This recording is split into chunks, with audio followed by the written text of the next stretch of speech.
Turn our video on. We're in a hybrid world today, which is good to see faces. It's just the first time in a year that we've had people in our boardroom.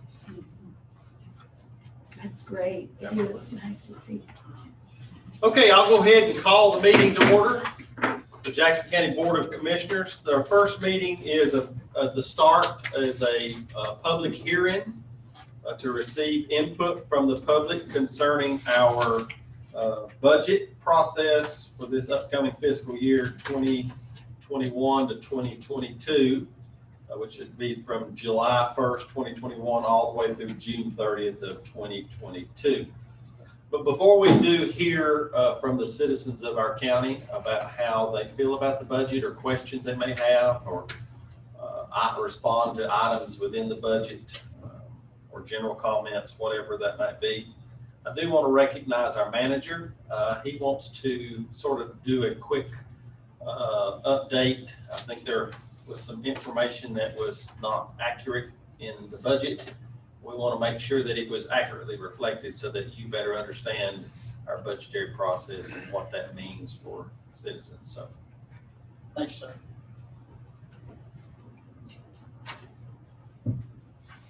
So as discussed earlier today, it was discovered that some of the information that was provided to the public had incorrect information, which led to a newspaper article that stated that there was a proposed budget that was a 17.5% increase above last year's original budget. And so the reason that occurred was obviously that there's information that come out from the budget office that just wasn't correct. So what I tried to do is I'm providing to the board, you should have this in front of you, and I've also provided it to the newspapers. And just a real quick rundown of what the actual numbers are themselves. So what you do have here is you have a summary sheet that on this first column here, is the proposed 21-22 fiscal year budget. And you can see that that's a $71,666,678 general fund budget. I always point that out because that is our property taxes. When people are interested in the budget, that's what's associated with the property tax. We do have other funds that are discussed within the budget themselves. I'm not going to go item by item. If anybody has any questions, please feel free to reach out and discuss with me. And so if you go down to the total, you can see our total budget there seems to be $95,457,640. But as discussed at the work session, a lot of these funds interchange funds with the general fund. And so they're just basically, for lack of better terms, is double booked. It's shown in two different places here. So in order to reflect what the overall budget truly is, new expenses, you have to take out what is showing as double expenses in these numbers, which that would be $16,514,755. So we do have a proposed total budget of $78,942,885. And you can see this next column is basically the original adopted budget for our current fiscal year. And what we did was we just went across the board and ran the percentages for everybody. So for total budget purposes, this is a proposed 6.27% increase. If you go to the general fund, it's a 7.69%, but total budget is a 6.27% increase. And basically what had happened was this $16 million was not appropriately representing all the transfers. And just wanted to show that and point that out to everybody. One thing also to note, the $78 million budget, proposed budget is, well, really the 71 general fund proposed budget is technically 2% less than this year's amended budget. This discussion is just discussing beginning year of this fiscal year versus the beginning year of next fiscal year. Every year the board makes decisions in the middle of the year that ends up changing the budget. And so this does represent, again, a 7.69% general fund increase, but technically it's 2% less than current year's amended budget. Mr. Adams used that solid waste fund as an example, like the employees. Could you explain just a little bit on that, on how those funds are interact? So what happens is some of these funds, so if you take our solid waste fund down here, the $4,065,469, well, that fund has personnel. So when you go to the transfer station, there's personnel working there in which these individuals have health insurance that the county pays for. So those expenses are reflected in this budget.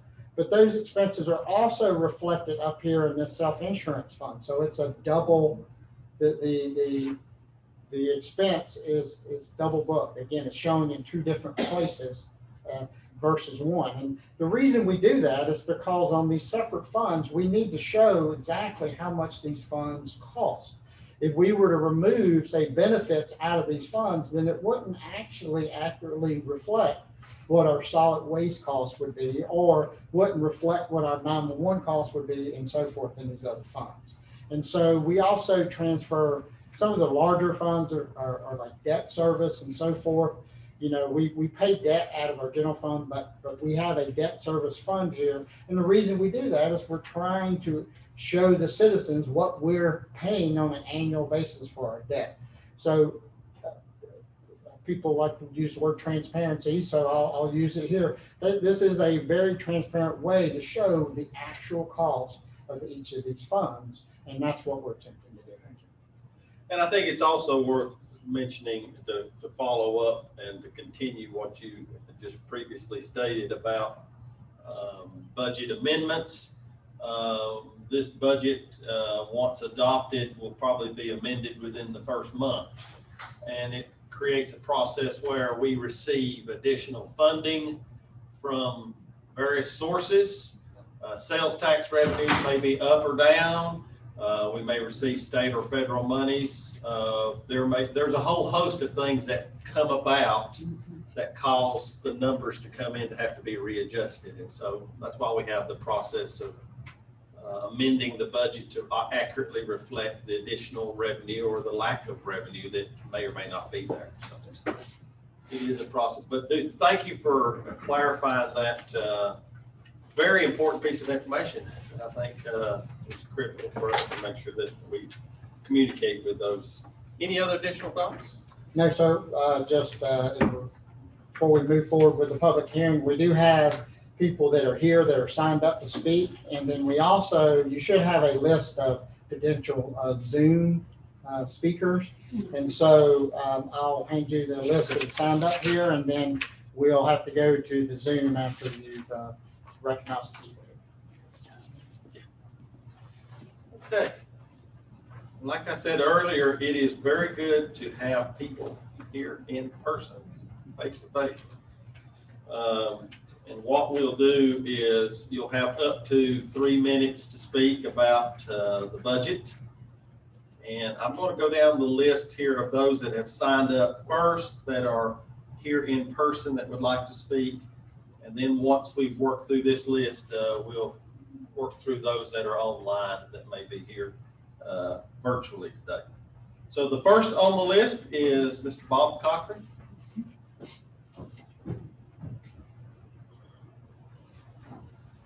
Thank you, Mr. Chairman. I don't really have any prepared comments. I was just given an opportunity to come and express our appreciation for being included in last year's budget. We appreciate the support and partnership with Jackson County and doing homeless services. Very appreciative of being included in Mr. Adams' recommendations this year. And just want to acknowledge that level of support and say thank you for that ongoing partnership. Okay, thank you. Thank you, Bob. Next is, there's a whole list of names. Laura Plush. Does each one want to come speak? Yeah, I got you. Yeah. We have Laura Plush, James, is that Demange? Yes. Laura Langford, and Peter Hall. And I'll just let you introduce your name and Okay. one at a time and come forward. Well, I'm Laura Flush. We are all here from Circles of Cashers Glenville. Okay. And we are here to thank you for the grant that we were included in Mountain Projects. And we want to thank you for that and helping us to reduce poverty in the Cashers Glenville area. As a circles facilitator instructor, I too want to thank you to make a real difference in our area. Jim DeMont, and as part of the recruitment team, want to thank you for helping us be able to continue to recruit more people and more individuals that need our help into the system. Thank you. I'm Peter Hall, as the team leader for the Big View team. These funds will help us to identify the barriers that exist to helping people get out of poverty. Thank you. Absolutely. Thank y'all for coming. Thank you so much. Thanks. Yes. Next is Paige Christie. Hi, folks. Hello. I'm under an abundance of caution because we're still operating we have a lot of vulnerable people who, for Absolutely. various reasons, can't get vaccinated. So here I am in a mask. I just wanted to thank you guys for all of your support through the years and especially this last year. And thank you for including us again and under this budget potentially. We really appreciate it. And just to let you know some of what we're seeing down there. Our numbers went really high early last year. We dropped some of our requirements for even, coming every 2 weeks for a box. We were giving out food weekly, various things like that, just to try to pump a lot of food into the community, which meant that our numbers were able to stabilize as things got worse. And we were able to have enough food in the community that people didn't have to risk themselves coming out to us. And part of that was due to you guys helping get the word out that we were there and supporting us through the years. We were in really good shape to take on this crisis when it happened. Our numbers have stabilized meal-wise and box-wise, but what we are seeing is a shift toward, we're still seeing about 100 to 105 new families who now come to see us every month. So, and we think that as we get into summer, that's going to increase with the kids being out of school and things like that. So just wanted to give you an update, and if you have any questions about our numbers or what we're doing, just give me a call or email me and I will happily get you more information. But thank you so much for your support. We really appreciate it. And we've been able to help a lot of people. Thank you. Thank you. I'm not sure you'll reach up there.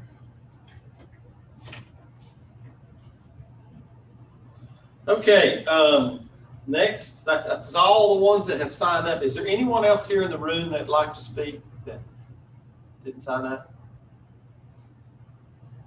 All right. We'll move to the online, and I believe the first name I see for sure is the bottom there, Vicki Lewis. I'm going to ask Vicki Lewis if she would to go ahead and unmute, and once that happens, then give Vicki a chance to say some words. Vicki, the floor is yours. Hi, everyone. I'm Vicki Lewis with Southwestern Child Development Commission Nurse Family Partnership.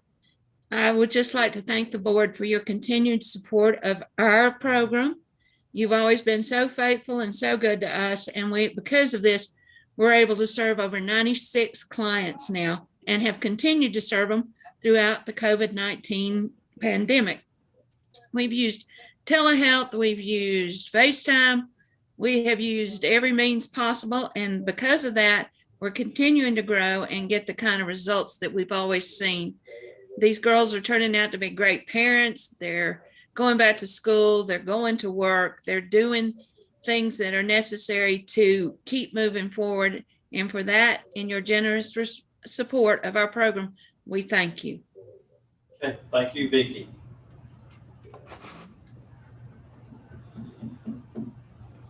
Okay, next I see on the screen Brooke Smith. So I'll give Brooke a chance to unmute, and then once she's unmuted, then the floor will be yours. Good evening, Chair and members of the board. Thank you so much for having me. I'm the Assistant Director over at Mountain Projects. And so I just wanted to thank you tonight, like everyone else. You all are so generous and kind. And as you know, Mountain Projects deeply values our relationship with Jackson County, and we work very hard to honor our commitments to you all and to serve the residents of the county and to be good stewards of your money.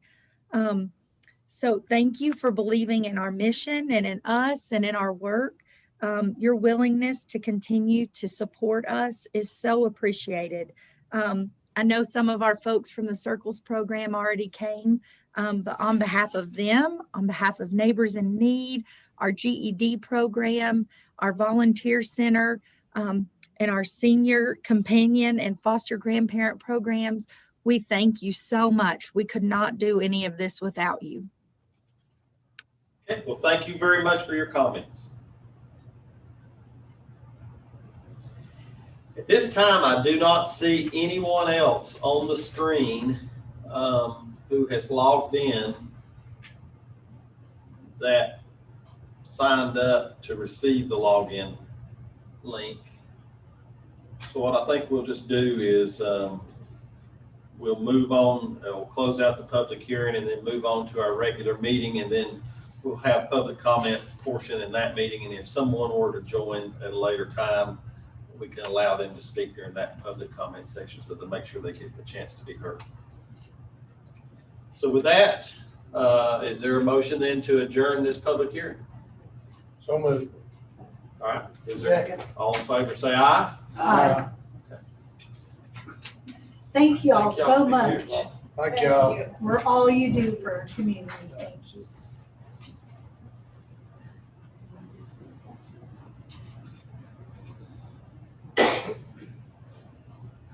Okay, this time I'll go ahead and call to order the Jackson County Board of Commissioners, our regular meeting for June 1st, 2021. First item of business is the approval of the agenda. Any additions or changes to the agenda? Hearing none, then do I have a motion by board to approve the agenda as presented? I move that we approve the agenda as presented. Okay, is there a second? Second. All right, any question or discussion? If not, all in favor say aye. Aye. All opposed, nay. The ayes have it.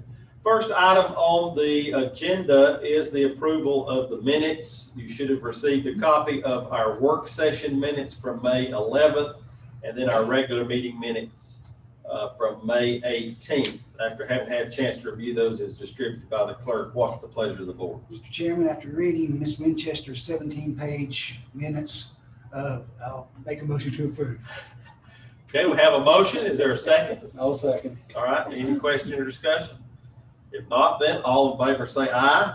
Aye. All opposed, nay. The ayes have it. Next is our administrative reports.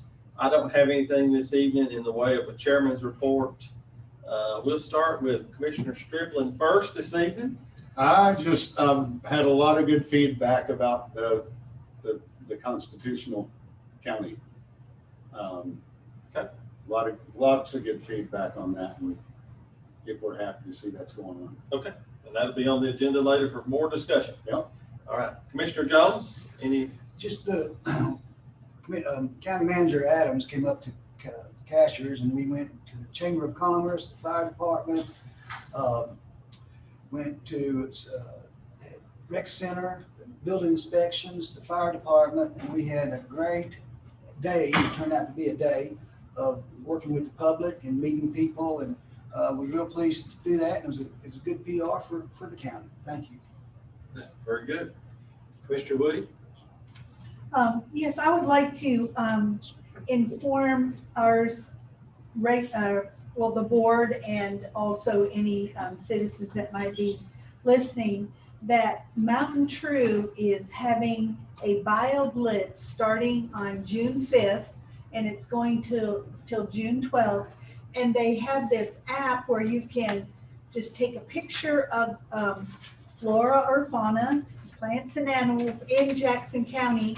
And we're going to be in competition with Transylvania, Watauga, and Jackson to see how many diverse species can be recorded during that period of time from June 5th to 12th.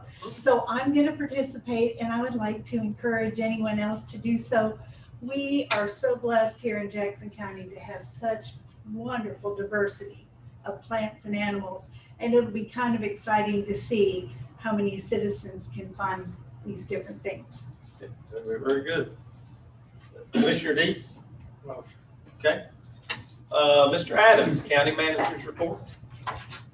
Mr. Chairman, I have no formal report. I'll have more detailed information at the 15th meeting in regards to all of our construction. So I decided to just hold off until the 15th meeting. We do have someone signed up. Okay. Thank you, sir.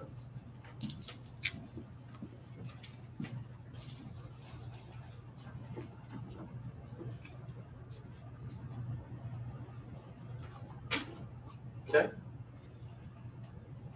And I apologize because I have a hard time reading your writing. Robert? Yes, sir. And what's your last name? Estep. Estep? Estep, yeah. E-S-T-E-P? Yes, sir. Okay. If you would like to come on up to the podium, you'll have up to 3 minutes to speak about whatever topic you'd like to speak. All right. Thank you all. Thank you for letting me speak. My name is Robert Estep, and I live at 930 Baumgartner Cemetery Road in Whittier. And just a bit of my background, I have a master's in public administration, and when I last worked, I managed 34 hospitals, 600 physicians, and 16 nursing homes from coast to coast. So I'm just, part of my talk is about business, so I wanted you to know that. I'm a longtime patron of the Jackson County Green Energy Park, and in June it'll be 7 years I've been a stained glass instructor there. We were obviously closed last year because of COVID, and now this year we're closed because of the much needed state-of-the-art animal facilities being built. But I don't understand why we're closed. I've literally seen McDonald's built around McDonald's that were functioning, and we're closed. So anyway, regarding that, I've read the budget for the animal shelter, and unless I'm missing something, I don't see anything at all in there for the Green Energy Park, not a single penny. If I'm wrong, I'd love to know, but for instance, our sewer lines are constantly clogged. So we have to go out and snake them ourselves often. Are we even gonna get new sewer lines? Also, I want everyone, I don't know if you're aware of this or not, but in essence, the Green Energy Park is a school. And we're not treated like a school at all. I mean, we've literally had to dig in garbage, and I've had to buy furniture for my classroom. And it's a diamond that hasn't been cut yet. And I would love to talk about that in the future. I'm going to ask the county manager and the commissioner chair if I can come back and do a formal presentation. But tonight, I want to talk about what's really pressing to me. Though it's in need of a formal cleanup, in front of our building, well, when they started the construction, they tore out all of our established plants that were along the road that leads up to the garbage dump. So those were just all torn out. And now I'm being told that in front of our building, where we have a glass sculpture garden, it also has a pond with goldfish in it. It's in an old iron bathtub that the kids love to come and see the fish, and art donated by myself and others that are in this established beautiful area is going to be torn out. And it's being torn out to put in a wheelchair ramp and some green grass. And I'm disabled, so there's times I actually need to be in my wheelchair, so I appreciate a wheelchair ramp, but not unnecessarily losing something that we want. And I just would ask the commission to get involved before it's too late, before our sculpture garden is gone, because once it's gone, it's not going to matter. And I just wish that everyone would take into account our feelings too, the people that have been there for years and keep supporting the Green Energy Park. And it's kind of urgent, because it's going to go and then it'll be gone. Okay. Thank you. Well, thank you so much for your comments. Appreciate it. And the Green Energy Park is in the budget. It's a Oh, I know we're in the budget, but the $4 million for the animal building, we're not a part of, even though we've been affected by it it's going to be at least a year. Like, we're closed. I haven't had a class. I can't have a class. Okay. We can't have our students. You know how we have the children's festival every year? We can't do that. Yeah. So I know we're in the budget, obviously, but not enough that I don't have to go buy my own chairs. All right. Thank you. Thank you. Thank you. We did have an individual online. Can y'all show the list of who's on the screen? Yes, okay. Neil Hankum, is that? Oh, that's for another item. Okay, that's item 3, excuse me. I've seen the name here on the list, and I think that's it. I don't think we have anybody else for public hearing, public comment from the regular list. Is that correct? Okay, all right. That's the only one I saw extra. Anybody else? Looks like the room has departed. All right, well, we'll move on to our new business. And the first item is fireworks display request, and recognize our code enforcement director, Mr. Tony Elders. Thanks, Chair. I apologize in advance for the cough I may have. The pollen attacked me this weekend with hayfield and mowing. This is our annual request to come before you for 4th of July. I'm sure y'all noticed we're getting a few more fireworks requests. And for those of you that are fairly new on the board, I'll say that it's a North Carolina general statute to hold a licensed permitted fireworks display request. It requires approval of the Board of Commissioners anywhere in Jackson County. That's if it's a private event, public event, because the kind of fireworks you see go up in there and explode are not permitted to be done by unlicensed people, even though you might see some done occasionally. But so it's becoming more and more popular at weddings, and you'll probably see them year round. It appears, because that's getting real popular at weddings now. But this is our annual group for the 4th of July.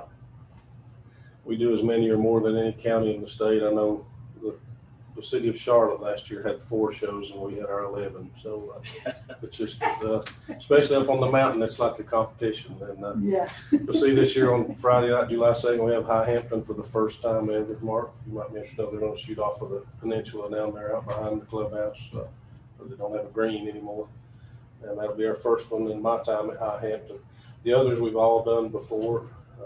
We still have a site visit to make at High Hampton with Chief Dillard to make sure he approves the location, but the others are all in the same place they've always been. It's clubs we've done before. We will have the Silva Show for those of you interested on Sunday night, July 4th. For our county employees, and I believe most state employees, the Monday the 5th is the holiday. We have 5 shows Saturday night, 5 Sunday night, and then the one on Friday night. And we've completed all the requirements on our side except that last site visit to High Hampton. We're scheduled to do that with Chief Dillard in the coming next week or 2, whenever he can work that into the schedule. Okay. All right, you've heard the request as customarily been given to us for these fireworks displays. What's the pleasure of the board concerning the granting of these requests? I'd make the motion to approve the 11 fireworks on July 2nd, 3rd, and 4th. Okay. A motion has been made. Is there a second? I'll second. All right, any questions or discussion? I mentioned one more thing. Yes, sir. You will see that the Village Green Show is not on here for the 4th. They've chosen to put that off to Labor Day. They said when they had to make the decision, they weren't sure about COVID yet, and they wanted to have it Labor Day weekend. I'm not sure of the time on Labor Day weekend yet, but that's their, and I will be back before you next month for Western Carolina, wanting to do Labor Day weekend, the Saturday night football game. They're wanting to have a show approved for that. But I just want to tell you that about cashers in case somebody asks.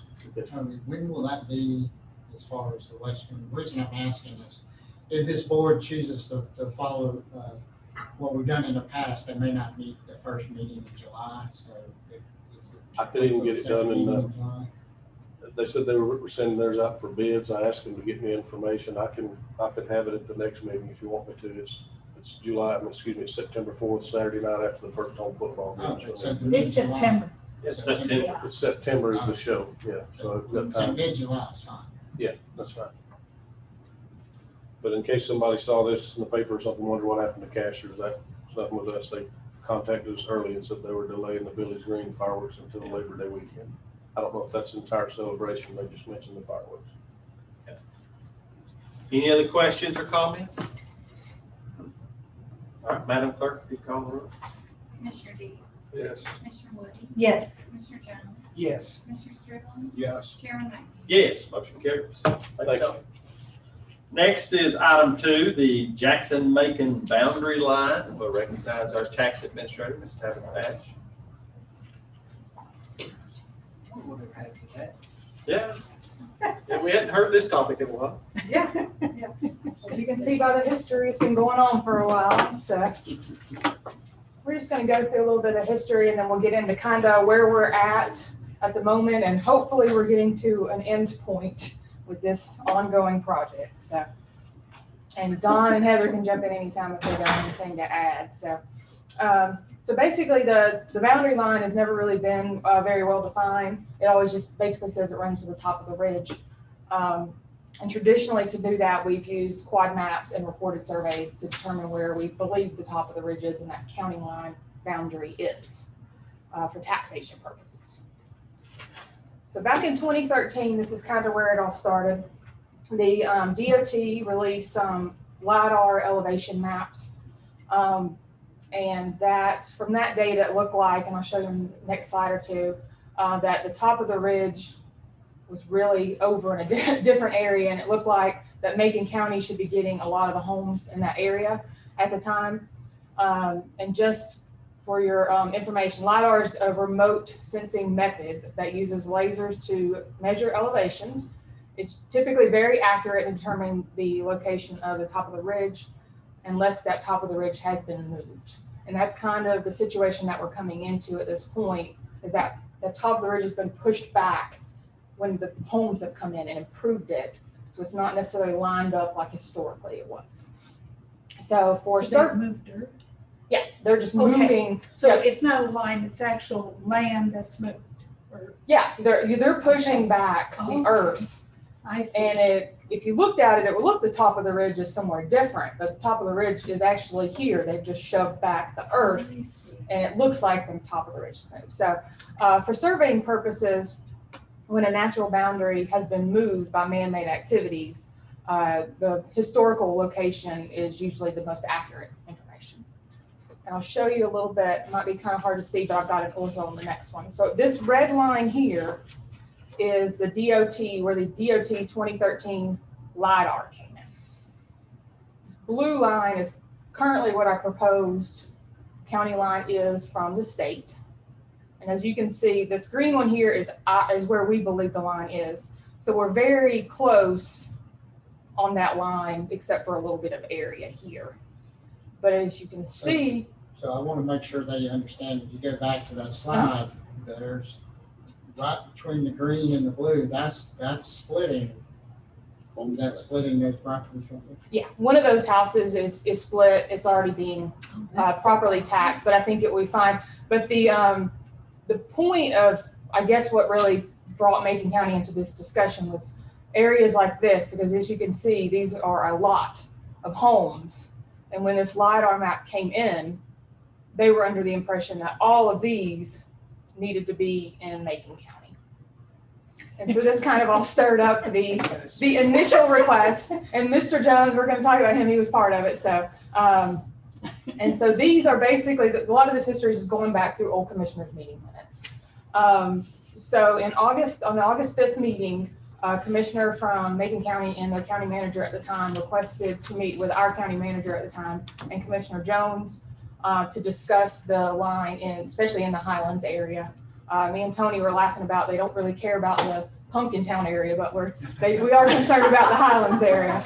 So an agreement was made at that meeting that the tax office personnel would look over and see if we found any discrepancies on that line using the information that we had. Leanne Pate in our office, who's over our land records office, she identified some parcels that she thought needed to be part of the discussion that could be an issue. In the meantime, Macon County invited the state to come in and do a presentation, and that's the North Carolina Geodetic Survey. And they are a state department that conducts surveys between county lines. They also do state lines as well. And Macon County went ahead, adopted a resolution, adopted and submitted that resolution, and then submitted one to the county for similar actions. The project was expected to take at least 12 12 months. We'll keep going through this. The timeline just keeps getting pushed back. And the final outcome at that time was supposed to not be binding. So we could have said, no, we want to axe it. That has since changed, and we'll go through that. And then at the August 19th, 2013 meeting, there was some representatives from the Geodetic survey that came, went over the scope of work, stated they would, attend meetings upon request, and that they would use a professional land surveyor to complete the work. They estimated it would take 12 to 18 months. And then the consensus from the board was to go ahead and proceed with a formal request at that time. So now jumping to 2014, and this kind of gets into a little bit of the other issue that they had with it, which was our fire service coverage at the time. So I'm just going to go through this to say that we did remedy that already. But at the October 2014 meeting, we were approached also by the town of Highlands in regards to fire protection issues. Bobby McMahon at the time had said that the project was delayed due to turnover at the state and at Macon County. And just a little tidbit, the state surveyor retired August of 14th, and August of 2014, they didn't hire another one until 2016. So that definitely pushed behind the project, several different projects, not just our project, but several of them. And at that time, Leanne said she didn't see any large discrepancies. And Mr. Wooten and Mr. Dillard provided information to the board about Bowery Road and their issues with fire protection. And then also there was several communities in the Highlands area of Jackson County that was considered unprotected. And I believe I read that, I don't know all about fire protection, but they were 10 miles in a 10-mile area or something away from the fire extinguishers. So to remedy that, they did a substation, and they had requested some sort of fire protection money in exchange, and then the fire districts were added into that upcoming budget. So that portion of the issue has been remedied from my understanding. And then jumping to March of 2017, we did get preliminary information from the state surveyor. Ms. Pate again expressed some concerns with the ridge in developed areas, and they stated they would start doing some field work in North Carolina, the state. So, and then in July of 17, they rewrote the general statute for this, which basically makes their decision kind of final, and it requires court action to basically fight if you don't agree with it. And then following in October of 17, Bobby McMahon went through just kind of a timeline of events, kind of similar to what I'm doing tonight with the board. And a lot of that stemmed from a newspaper article from the Casher's Chronicle at that time. And Don can correct me if I'm wrong, but I believe in the minutes, I can't read that from here, they had said it would be around 1.2 million in tax revenue that we could expect to lose. And I think that caused some concern, but we weren't really sure where they came up with that number. But of course, that would be concerning to lose 1.2 million in tax revenue. That's not going to end up being the issue, but that's kind of what stemmed that next presentation. So for where we are now in July 2020, we did receive what they said was our final proposed line. We again expressed concerns over 9 areas where the top of the ridge had moved to development. And since April, we've been working with them to research some of those areas. They made us narrow it down to top 4 areas of concern. And prior to contacting them, Leanne had asked 3 independent surveyors and an attorney in the county to come look through some of the information, and they all agreed that the county had some valid reasons for some concern. So they are currently looking back over, well, we hope, they're currently looking back over some of that information to see what they come back with this next time. And I'll just show you one of our areas. So again, this red line was the DOT LIDAR. So that's basically where the new top of the ridge would be, per se. And then again, the state is this blue line here. And then the county, based on our historical information, believes that the line is this green area here. How Go back there. please. Yeah. Right there where the arrow is, if you go laterally, how many feet is that across there? From red to green? Maybe I don't have Or no maybe idea further where up, that, further up a bit, or north, whatever. you're talking about. Across there, you went Right. from green all Center the to way. center. From here to here, something like that? I don't know. I could measure and find out. It's like about 200 foot. Maybe. There's a Christie? little scale that, I mean, There is a small one. down at the bottom, but I can't read it. So was that whole mountain ridge there moved? Yeah, all the development has pushed it back. So really when the DOT did their LiDAR, this is really kind of where the top of the ridge looks to be now. But that's really not for taxing purposes or any purpose, really where the line actually should be. So that's really one of our issues is that, which they're not going with this, obviously, that was just kind of originally what started this. Our more concerns are just areas in the middle here. And, you know, a lot of this was done by the state with LiDAR. And so our question is, why can we match it almost identically in some areas, but other areas we're having these large Just gaps? And I think that's one really our concern is why would that be the case? And it just doesn't make any sense to us, and we're just hoping they'll take another look at it and give us some, they might tell us that it is what it is, we don't know, but we'll see. So this is obviously a developed area though, so that's one of those, this is one of our areas of concern, and this also will make a big difference in how much value we end up losing. So they're currently being taxed from Jackson. Yes, correct. So on this county line, there's around 223 taxable parcels, 1 WCU tract and then 16 Forest Service tracts. And then of those parcels, it only came down to about 45 acres total that was really looks to change based on the proposed, what we have proposed information. 21 of those acres is from 1 parcel. So most of it's just smaller things here and there. 34 parcels will lose some taxable acres and 7 will gain. And then there'll be 18 new parcels that are created. These are mostly going to be slivers of lots that cross over in between there. And those average from 0.04 acres to 1.33 acres. But we want to note that since 2013, we've been equalizing those acres between the county. As you know, we share a reappraisal coordinator with Macon County. So when we would look to value these, most of these are lot priced, which means we really don't care what the acreage is. We're going to value them at what, you know, we feel the value is going to be.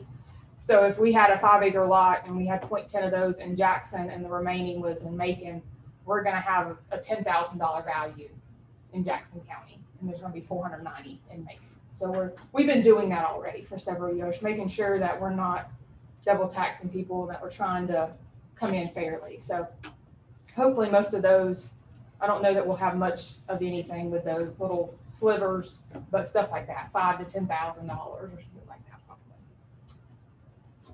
probably. There are 14 homes that will be in that. Currently we have 5 that will go to Macon. 4 of those are in our requested review area, so we're waiting to see if that's actually going to change. And then we will actually gain a home. And then we currently have 8 homes that are already split. So the county line goes right through the middle of them or divides it in some way. 2 of those are taxed in Jackson and 6 are taxed in Macon. So we'll have to discuss if we want to change any of that. And we look to make sure, and none of those homeowners have a local mailing address. So hopefully it won't have any issues with their voting or any of those sorts of things. If they're in the town of Highlands, they're going to stay in the town of Highlands. If they're in the fire district, they should stay in the fire district. So hopefully it won't be any major issues other than we'll just have to flip them between counties, if that happens. Sash, I was going to ask a question. If we're taking slivers of lots and do the 490 and 10, yeah, why would it be logical to do it to the homes as well? And we can. That's one of those things, though, it's very difficult to do. Mainly because we're on 2 separate reappraisal cycles with Macon. So we would basically have to reappraise those every other year, all those properties every other year. It's possible to do. but you just, I guess we'd have to come up with the assessment and then say 60-40 or, it's possible, and that the state will recommend we do that. We just have never taxed anything that way. We've just usually said if it's mostly in your county, you take it, and if it's in ours, we'll take it. But we can do that. Yeah. All right. So based on the current proposal, the land value loss would be estimated. These are all just rough estimates. We obviously haven't been able to do all the work to know. Would be 5.3 million. The building value loss would be 6.1 million, and that would be just leaving all the split properties the way they are now, which would be a total loss of 11.4 million. And then we estimate to gain in land and building value around 1.4 million. So based on that, we're looking at a roughly loss of 9.9 million, and based on the current proposed tax rate, that's around $36,000 in taxes.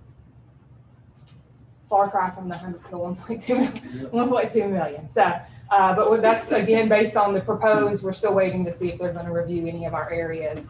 But that's kind of a worst case scenario with what we have right now. So as far as future actions, we're still on hold waiting to hear back from them. Don wanted to go ahead and do this though, because towards the end of this month, they could go ahead and put it on record with the Register of Deeds, and then it just becomes finalized. So we just want to make sure that everybody knew where we were. You didn't see it in the paper or something before you heard from us. So, so once it's done, they will record it in the Register of Deeds, and they're going to notify all of those property owners that are affected.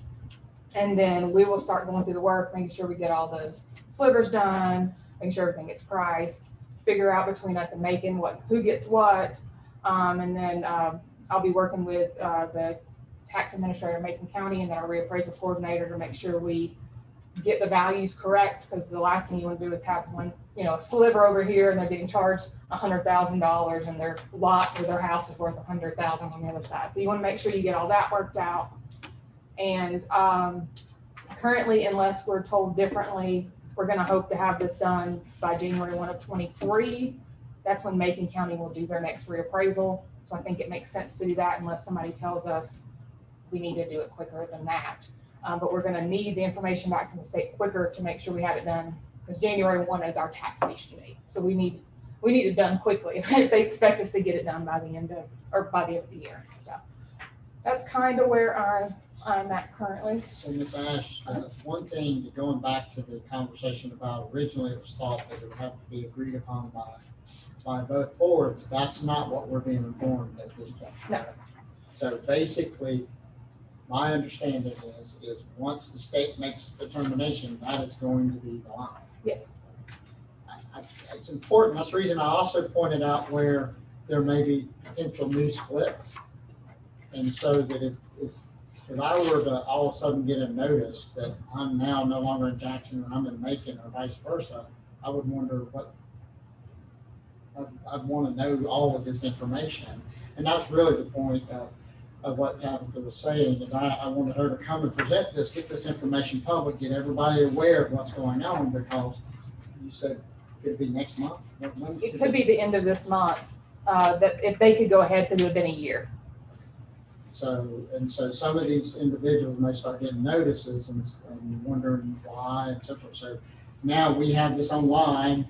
This is something that anybody can go back and research, and it's giving everybody a history lesson as best we can. Yeah. Now, it says here on that page, the 2017, the current statute makes the results of the state conclusive.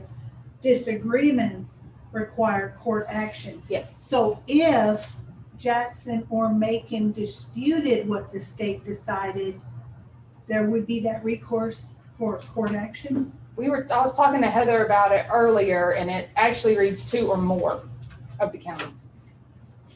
So basically both of you would have to, but I think the issue would be it's going to require court action, which, we wouldn't know for sure if the court would side with us or not.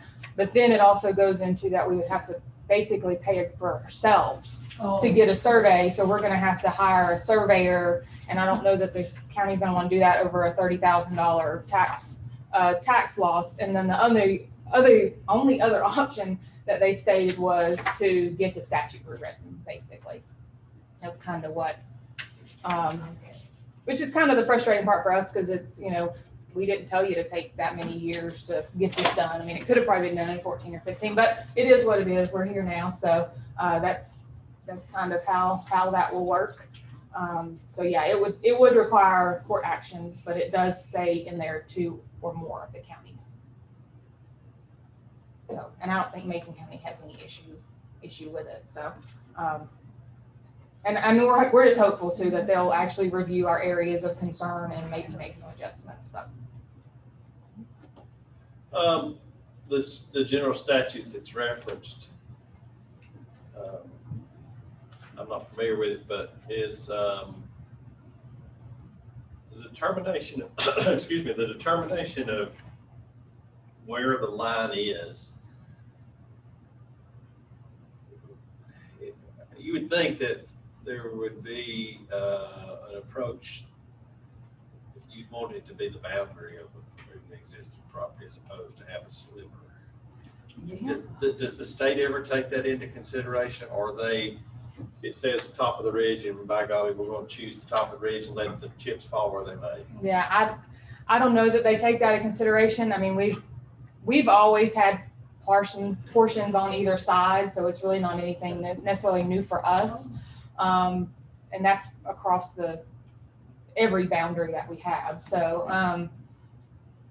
I think their goal is to find the top, and unfortunately, if your property's split in half, your property's split in half. And I mean, a survey should have told you that, I guess, whenever hopefully when you got one for the property, so you should know you're riding a line between 2 counties. I don't know. I know that I've been a part of the boundary or district setting of other institutions, organizations, geographic regions, and those kinds of boundaries are set based on what's logical. And there was an agreement made, this ridge top will be the boundary for this. Yeah. This will be over here, and it just makes sense that you would want to, or this property line, we're not. Yeah. Obviously, that's not the case. I mean, it would be a lot easier if we just had it well defined in either county. Yes. So there is no action from this board other than just make us aware of what's. Yeah. Yeah. I mean, once they put it on file, there was nothing that had to be done. You could approve it or I guess deny it if you wanted it. But at the end of the day, once they record it, it is what it is. So yeah, there wouldn't be any action. So. Again, this is information for the board, so that if and when people start getting their notices, then we're trying to provide information to let everybody know how we are, where we are. Yeah, and my office will be available to the public in my land records office to try to go through and help determinations in any way. So, yeah. Anything else? Commissioner Jones didn't want to give us an overview. He was present. Well, it's turned out better than I thought, and it makes me kind of want to roll the dice and do Punkytown. Yeah. Yeah, you never know. Yeah. It's still an option. It might take 8 years, but. All right. And I don't know, did we have any discrepancies on the state boundary between North Carolina and South Carolina, between Jackson and Oconee? I don't know of any. I knew over the last 10 years, there's been a huge debate, the same argument between North and South Carolina, and the line change, especially down in Georgia, if I remember right, Kings Mountain, Shelby, that area, there were people.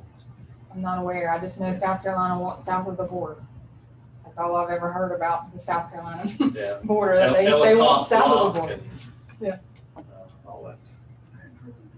Okay.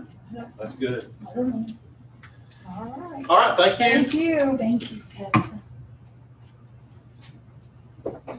Next item is item 3, an offer to purchase and contract from Agrive. Is that Agrive? It's Agrivive. Agrivive. Okay, and our attorney, Ms. Baker, is joining us this evening via Zoom. So I'll recognize Ms. Baker to talk a little bit about this offer to purchase, contract, and the resolutions that are also pending this. Thank you. Thank you for allowing me to participate by Zoom. I do, as Tony said, I've got a little allergy cold thing going on. I'm COVID negative. I did want to go test just to be safe. I am fully vaccinated, but I didn't want to sneeze or cough on you, so I'm here. I also wanted to give, because Neil and Noella Hanicum are on Zoom with us, and they really did a good job. They took the policy when I sent it to them and our list of properties and really read it, and their offers were methodically based. And so because of that, I want to give just a little background on the policy, and that is our policy from 2017 about how to purchase these properties that the county owns through tax foreclosure. And so what happens, most of these properties are vacant lots, and so the tax bills aren't very high. So it takes many years to accumulate the thousands of dollars necessary to be behind before your tax collector, Ms. Henson, decides to put those forward to tax foreclosure. So already when they go forward with the tax foreclosure process, there have been many years that those property owners have had the opportunity to pay, and for some reason, these lots are not worth that, they're paying the taxes on it for whatever reason. Most of our lots sell at the tax foreclosure sale. So when it's advertised and there's a tax foreclosure sale, most everything sells. So as I tell everyone, what we end up with, what we get stuck with, so to say, as the highest bidder, as the county, is not the best lots. There's usually something wrong with the lots, and this is nothing new to Neil and Noella. I've had this conversation with them, and they actually were up here and they have driven and personally looked at all of these lots. So what we end up with, of course, there's usually something not desirable about it. So then on top of that, I put this list together, and our policy says that during the first year that it's on this list, I will only bring to you an offer that's for the full amount of cost, which is the fifth column there that says total cost. I will only bring something to you in that amount. But after we've owned it for a year and no one's offered to buy it or tried to buy it, then I can bring any offer forward to you, and it's up to you if you want to accept any offer. And so some of these lots we've had on this list for 6 years or more, and some for just a few years. I would say every month, maybe on average once a month, I have someone contact me and ask for the list. Sometimes it's a repeat, somebody who's seen it before and just wants to see if there's anything added. And other times it's somebody new who's interested in buying properties, and they scour it pretty well. So this list, what we have left, has not only been through the foreclosure process, but it has been looked at by many people looking to invest or buy lots that are interested. And that's how some of the sales come to you that I've brought previously. So for this, I've gotten this offer, 5 offers from the Hanicums. Agrivive Inc. is their company they're using to offer to purchase these lots. On the sheet that's in front of you, there are 5 lots marked in green. I highlighted these in green. I went ahead and put a number by them so it would match up with, and Donna, I assume you're running the mouse. If you can just go ahead and scroll down to the next page, you'll see the 5 there highlighted in green so that they go in order, the numbers go in order with how I'm going to present these. So moving on down to the first one, and you can keep going, that's it. So the first offer is for number 1 on your sheet. This is the water dance lot. And Don, if you want to scroll on down just a little bit further, the offer to purchase on this one is for $2,952, just under the amount of cost. And I said they were methodical in how they did their offers. We've owned this one since June of 2016. And he told me that, Neil told me that he did a 10 to 15% discount off the cost we have on it based on how long we've owned the lot and some other things regarding the lot. So on this lot itself, what they're offering is just under the total cost of $3,300. And Don, if you'll scroll on down to the maps, I will show you. This is the lot itself. If you'll take a look here, it's in yellow. this lot is a long and skinny lot. It's between Highway 107 and the river. Oh my. So there, and it's steep. And of course on this, I don't have the contours on, but it is steep once you come off the highway there. And what I believe is this lot was used for fishing purposes. It is, as I've got some notes from the Hanecombs, and on this one he says it's very steep. There's no sewer. There's very little buildable land. It's in a protected watershed area and in a flood zone. And if you'll go on down to the next map, I've got this here. Don, if you'll put your cursor right at the top where Water Dance Drive intersects with 107. Right there. That is where the covered bridge is. I'm trying to just give you with these a perspective of where these are. So that is the covered bridge as you're going up 107 towards Cashers for Water Dance. So that's where it's located. It's not really part of Water Dance because the river separates it from the community and it's right off the highway there. And I think that's why we've owned this one so long. He'll have an opportunity to speak later. He may want to say anything more about that, but I'm going to keep moving through these unless you have questions. The next one, that's just, of course, with each of these, we've got a resolution prepared. So going on to the next one, number 2, is Lot BB Waterfall Cove, and the following one is Lot FF Waterfall Cove. This particular lot, he's offered $5,038.68, and that is just under, again, the total cost $5,597.96 that we have in this one. This lot, you may remember, we had an offer on this for $2,000 some time ago, and you did not accept that offer. And they were going to come back with an offer probably in this same amount. However, that person was wanting to use it for sewer and or for septic, and they found out meantime it wasn't going to work for their needs, so they did not come back with an offer. This is, I've got it, you can see here off in the top right-hand corner, that is Lake Glenville. And so it is close to Lake Glenville. But it does not, as I understand, I'm going to read his notes on this one. It's very steep. Roads are not in. Would be expensive to put in. Very little buildable land, and it's in the protected watershed area. The contours, if you can see the contours on this one, this is very steep. It is as well. And going on down to the next one. Well, I'm showing you here again a view from a little further out to see it in proportion to the lake. But if you want to go on down to the next one, that is Lot FF Waterfall Cove. This offer is for $23,2012. The cost in it $23,2843. So it's very close to what we have in it. Same thing. These are both, by the way, these lake lots are half-acre lots. They are in the watershed protection area. No roads to them. You'd have to put the roads in. They're very steep. And I'm giving you all this information just to tell you why probably no one has come forward and wanted to purchase these before.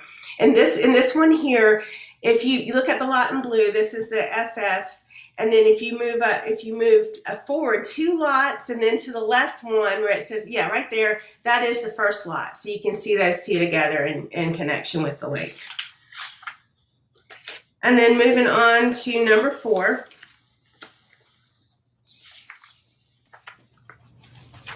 This is Black Rock Road. The purchase price, $4,258.99 is what they've offered. The cost we have in it is the $5,010.58. You want to go on down to the maps. This is a lot up close, but looking at the next one, at the next map, this lot, you may remember, or some of you may remember this from Black Rock Road. I don't think Commissioner Jones or Commissioner Stribling were with us yet, but in February of 2020, the lot 2 in front of this one, that last 49670, right in front of this one, you sold for, that one right there, sold for $4,000 in February of 2020. Now, if you can go, Don, if you can take the cursor right up to the left-hand corner of the top left-hand corner, very top left-hand corner of this map, that is the tribal boundary. just to show you that right there. And you can see where it's called Reservation Road. This is so far up SoCo. You may remember that it's almost to the reservation or to the tribal boundary on the other side. And that was, I think, the person who bought the one from us in February of 2020 wanted it for a camping site. It's way up there is what they were looking at. And then finally moving on to the last one. And the last one is in Dillsboro area. And the offer on it is $4,079.40, which we are costing are $4,532.67. We've owned this one for 2.5 years. So just under, so still 2.5 years, well over the year needed to accept any offer. And yes, if you'll keep going down to the next map, in the bottom left-hand corner where you see the US 441 South turn there, right up above that is the Holiday BP, just to put that in perspective for you where this is in that area. And so it's a little bit out there. It is also very steep. And let me read his notes on that one. He said it's very steep, has concave shape, and very little buildable land. And so those are the 5. I can turn it over to you for any questions first. And of course, they're here. They may want to add to that or have anything to say on any of the lots. And of course, I know they're welcome. They're happy to answer questions for you. Any questions for Heather? Yes. No, I'm just seeing if there's any questions for you. I was wondering if you might want to go into the real estate business, Heather. Now, Commissioner Strickland, you know I was there before, and I'm very happy where I am. Okay, well, let's take this opportunity to also open this up to see if the Hancoms would like to offer any additional comments. Give them that opportunity if they would like. Just unmute and the floor will be yours. Yeah, I just wanted to say thank you to Heather. She basically said it all. And thank you, Heather. Maybe we can take a few of these off your hands and start paying some taxes on it again. Yes. Some property taxes. But Heather basically covered it all. Thank you. Okay, thank y'all. Thank you.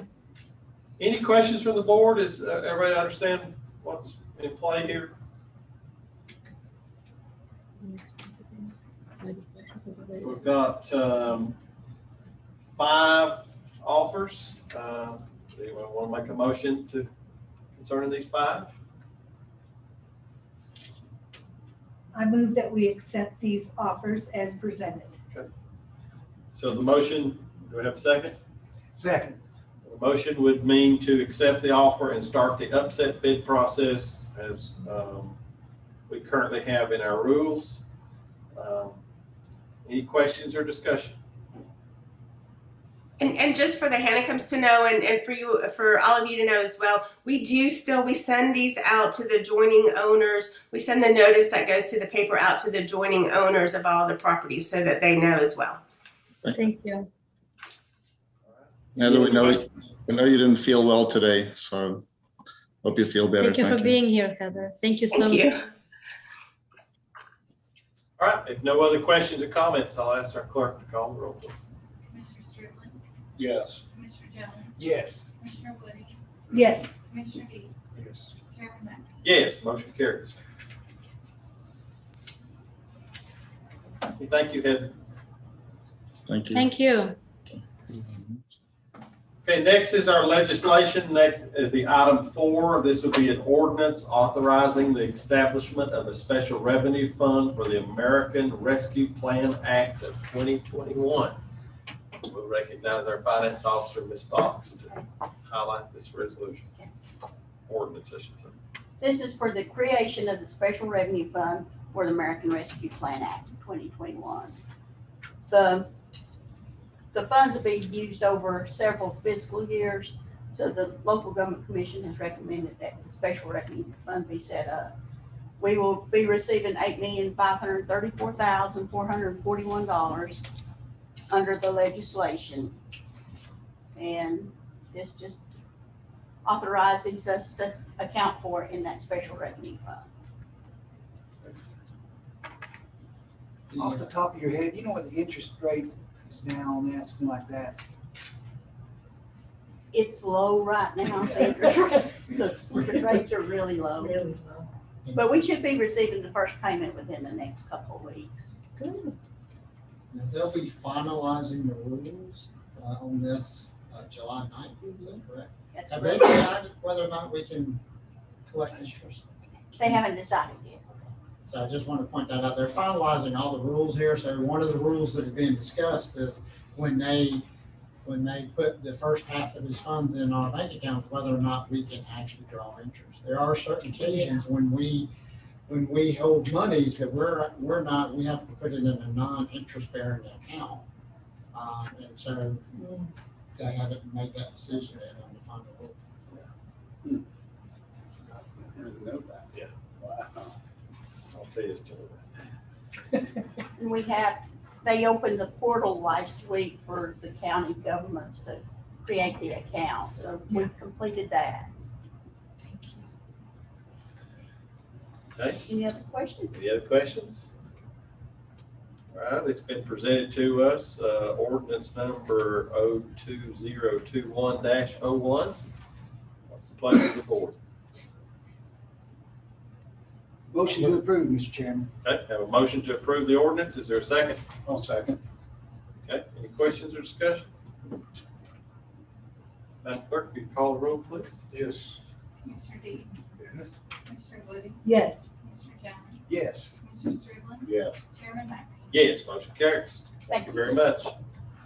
Next is item 5, the Constitutional Rights Protection Resolution, the resolution R21-18, which is, I believe, is the draft that Heather worked on that we presented last time for board consideration. We wanted to do some follow-up research and have an opportunity to review it. Any comments for tonight?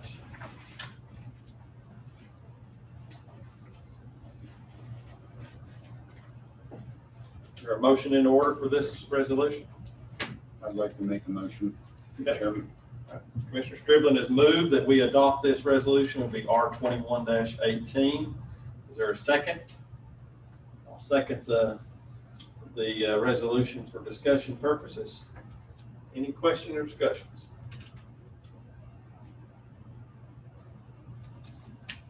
Madam Clerk? Can you give us just a minute? Yes, sir. Read over this. Absolutely. Go right ahead.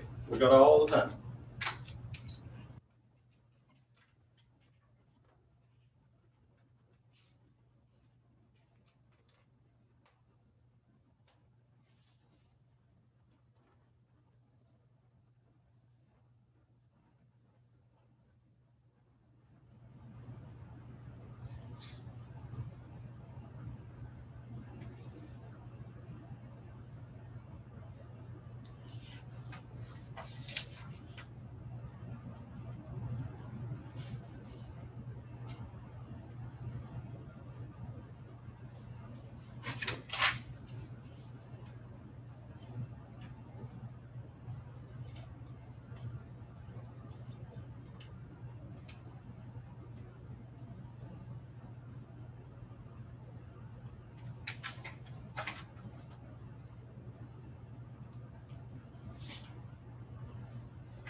Ready?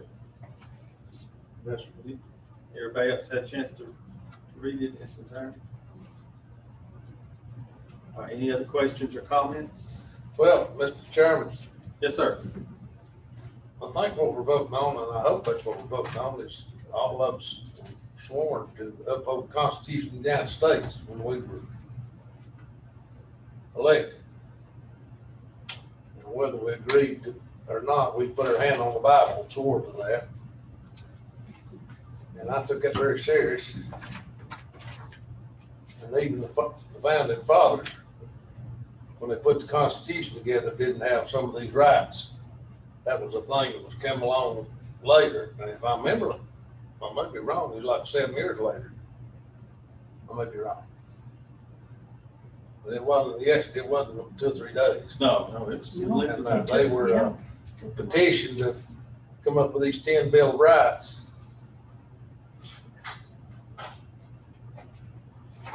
And if ever in this country, do we need to pledge to ourselves to uphold the Constitution of the United States, it seems to be right now. Absolutely. It seems that there's been a movement in this country to make the Constitution whatever you want it to be from day to day. And it's solemnly not that. And it's important. I think this is fine what we're doing. But we shouldn't have to be asked from day to day if we uphold the Constitution of the United States.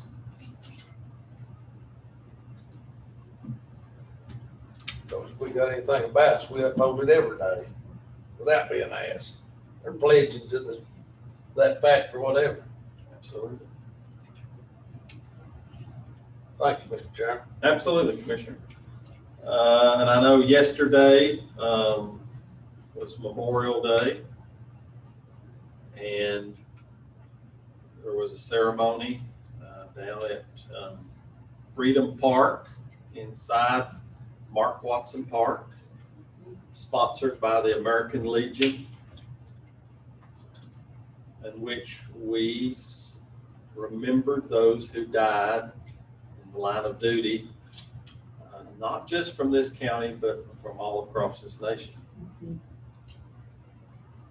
But I made reference in the welcoming remarks that I offered on behalf of this board that we had a significant number of citizens of this county who came from various areas, from all the way down to Bullpen, to Whittier, to Balsam, all the way up to Sauls Creek, Webster, Savannah. I mean, there's Cullowhee. There is no area in this county that is untouched or left where there wasn't somebody who gave their service and ultimately their life and service to this nation to preserve, protect, and defend the founding documents that we stood right in front of yesterday. Now, some of them may have volunteered to go. Some of them may have been drafted and went and didn't really want to go, but they went because it was a call of duty for their country. And they died serving under our flag in support of that Constitution, the same very one that we held our hands up and took an oath or affirmed that they swore to it just like we did. Absolutely. Yeah. And it is important. That's why we worked hard, and I'm very proud that we put in this document. We worked very hard to put those monuments up there because we take this serious, and that we want school children and citizens to be able to see those documents and to know that they are real, and that's what holds all this together. You know what? A lot of people don't know who Mark Watson is. He went off and fought World War II. He was an athlete down at Old Silver High School, and they named that field after him. The schools have moved and been tore down and everything, but we're still honoring him. And there's a lot of great stories in this county about people that left and died if you want to find out about them. Putting a soldier on a sled up there on Oh, no. Sledding him into the, you know where that cemetery is in Hawk, no? It's the only way they get him to be buried. And they put him a horse and sled and slid him in the snow. Yeah, there's a lot of great stories going on. We need to continually be aware of it. Thank you. I'll stop. Don't know. Very fitting. Well, and I know that I asked for a resolution in honor of the 19th Amendment for the 100-year celebration at the beginning of, well, it was passed in 1920 for women's right to vote. And that was just to reaffirm that we feel that's so important. And we weren't able to hold a very big celebration because of COVID, but we still passed that resolution at the beginning of 2020. Absolutely. Thank you. Thank you. Other thoughts or comments before we vote? If not, Madam Clerk, if you call the roll, please. Commissioner Sterling, Yes. Commissioner Jones, Yes. Commissioner Woody, Yes. Commissioner Dees. Yes. Chairman Mack. Yes, motion carries. All right, next item on the agenda. Appointments. Southwestern Community College Board of Trustees. This is a letter coming to us from Lambert Wilson, who is the chair of the SCC Board of Trustees, notifying us that the term of office for Jeffrey Clore, who serves on the Board of Trustees for Macon County, who's a Macon County appointee, his term has expired and needs to be reappointed. So we have an official letter here asking that we would reappoint Mr. Clore as a trustee. And the reason why we are having to entertain this request is because the main campus of Southwestern Community College is located in Jackson. And so according to statute, we have the appointing authority. So this is a request coming from Macon County. The board is comprised of members from Macon, Jackson, Swain. There's Board of Education. There's county commissioner appointees. You can see on the list there, the governor appointees. So this is ratifying Macon County's appointment, which they have the right to. Does anyone like to put forward a motion concerning this request from Macon County? Mr. Chairman, after working with Mr. Clore and knowing how much he's been an active trustee, I'd make a motion to reappoint him. Okay, have a motion. Is there a second? Second. Any question or discussion? Madam Clerk? Commissioner Dees. Yes. Commissioner Woody, Yes. Commissioner Jones, Yes. Commissioner Sterling. Yes. Chairman Mack. Yes, motion carries. And then item 7, US 441 Gateway District Community Planning Council. Is this the vacancy that we were waiting on? Okay, all right. So Commissioner Woody, I believe, has a name to offer. Yes. Kathy Davis, and I wanted to thank the current members of that commission or that planning council because I participated in their meeting and asked them if they had any suggestions, and they came up with this name, and she is very willing to serve, and she and her husband live in the Whittier area, so we're very pleased. She's also been approved through the process. Okay, so that's been put forward in the form of a motion. Yes, I so move. And is there a second? Second. Okay, any question or discussion? Madam Clerk? Commissioner Sterling, Yes. Commissioner Jones, Yes. Commissioner Woody, Yes. Commissioner Dees. Yes. Chairman Mack. Yes, motion carries. Press conference, I did see, I'll let Don expand the list there, see who's still with us. Looks like Beth is the only one on Zoom that is still with us. Beth, I'll let you go first. Are there any follow-up questions?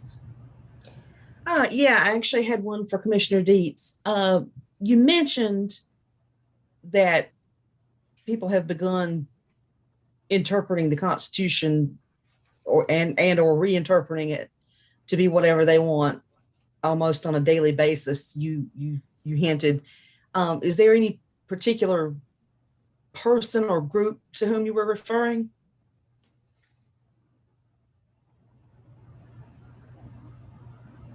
Well,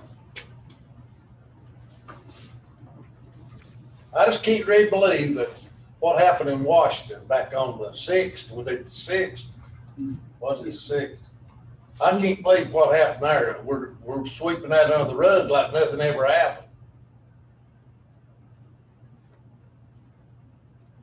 I don't want to curse. We had a flood here in 1941 or something. We never have forgot that. And there's about 5 people, I think, drowned in that flood. It was one of the most tragic things ever happened in this county.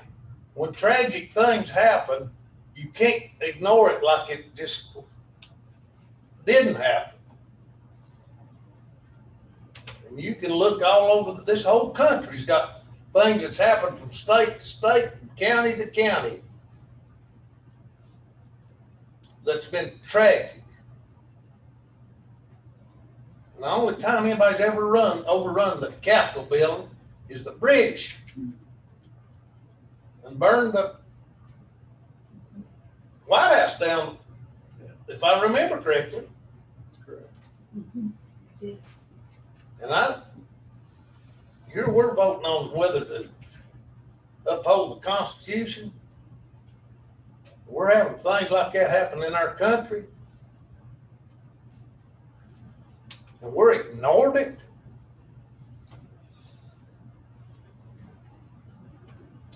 I don't know if that answers your question, but that's where I'm coming from. It does. Thank you. You welcome. Any other additional questions, Beth?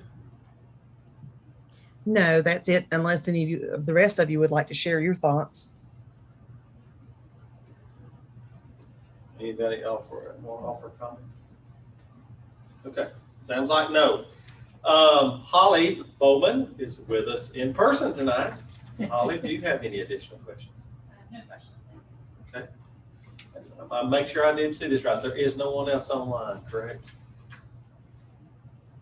All right, that's it. I hate to inform you, but we do have a need for closed session for personnel and for legal. Yes, sir. So that would be 143-318-11A6, and then the legal would be 143-318-11A3. I have a motion to go into closed session concerning those 2 items. If nobody makes a motion, we don't have to go. All right, unfortunately, Commissioner Jones made the motion. I second.